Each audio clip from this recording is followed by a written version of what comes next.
esu Saulius Milašius, skulptorius. Žemės meną darau jau 3 metai.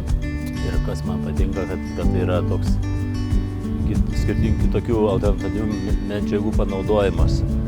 Ir aišku, idėją sukurti reikia. Tai mano šiemet idėja yra rutulys, kuris yra savo riedėjimo taške laikiname. Tai tokia idėja, reiškia, yra, kad tai laikinumas yra. Tam pasirinkau specialiai, va šitą šlaitą statų. Tas reikalinga tam išreikšti nepastoviam, o tokiam judesio, tokiam dinamikai išreikšti. Inspiravo gal, ar tai bendrai, laikotarpis toks dabar. Dinamika tokia, lyg tai ir pozityvus reiškinys, bet iš kitos pusės gali būti ir daug negatyvių reiškinių. Tuo pačiu metafora tokia jį ritasi pasaulis, reiškia, žemyn. Prasidėjo dideli neramumai. Tai va, tai toks būtų mano idėja.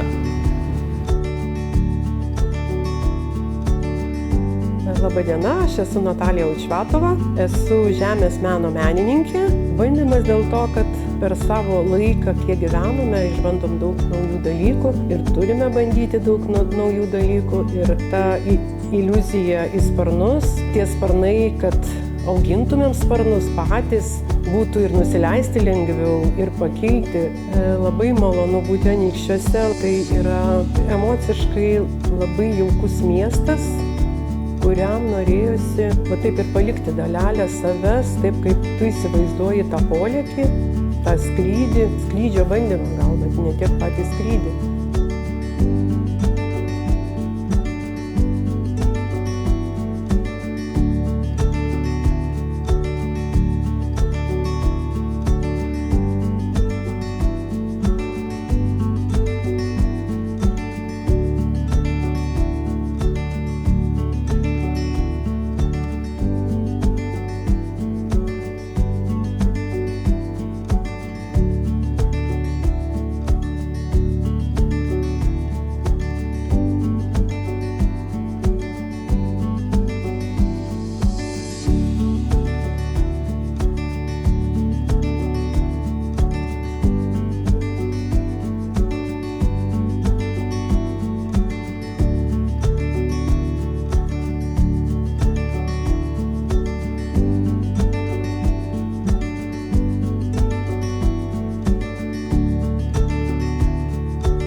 Su Veronika Žvirblė jau ne pirmus metus dalyvauju šitam renginy ir kituose žemės meno renginiuose.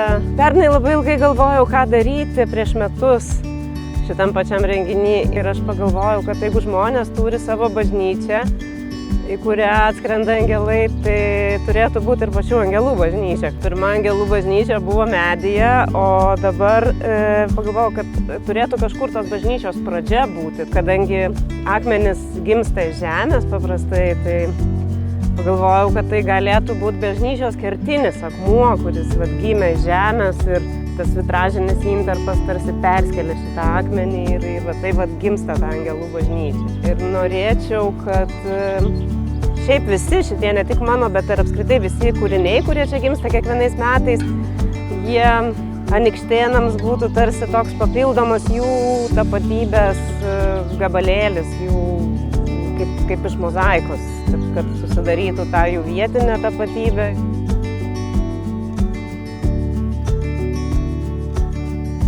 Sveiki, aš esu menininkė Eglė Maskaliūnaitė ir noriu pristatyti savo darbą Tuštumos pildymas.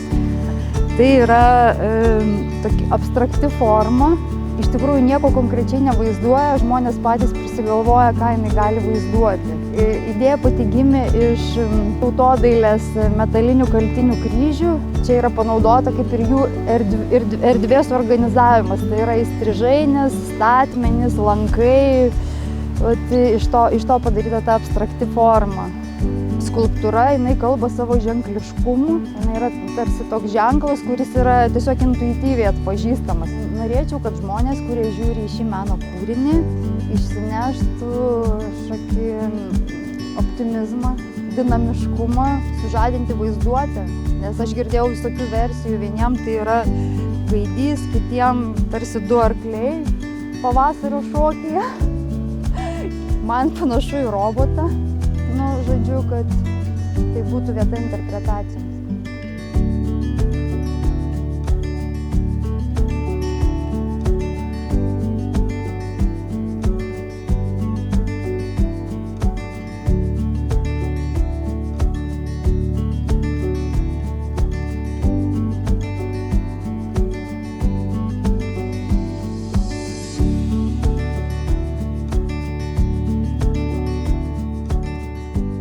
Irgi noriu jums pristatyti savo kūrinį, tai yra žemės meno kūrinys, simbolizuojantis angelo sparnus, kurie skleidžia gėrį. Kiekvienas iš mūsų esame geras ir kiekvienas iš mūsų skleidžiame tą tam tikrą gerąją mintį pasauliui ir galim būti angelais. Tai tiesiog šitas elementas irgi leidžia mums nusifotografuoti su sparnais ir pasijausti tarsi šito pasaulio dalelę, kur yra viskas gerai. Mes visi esame angelai.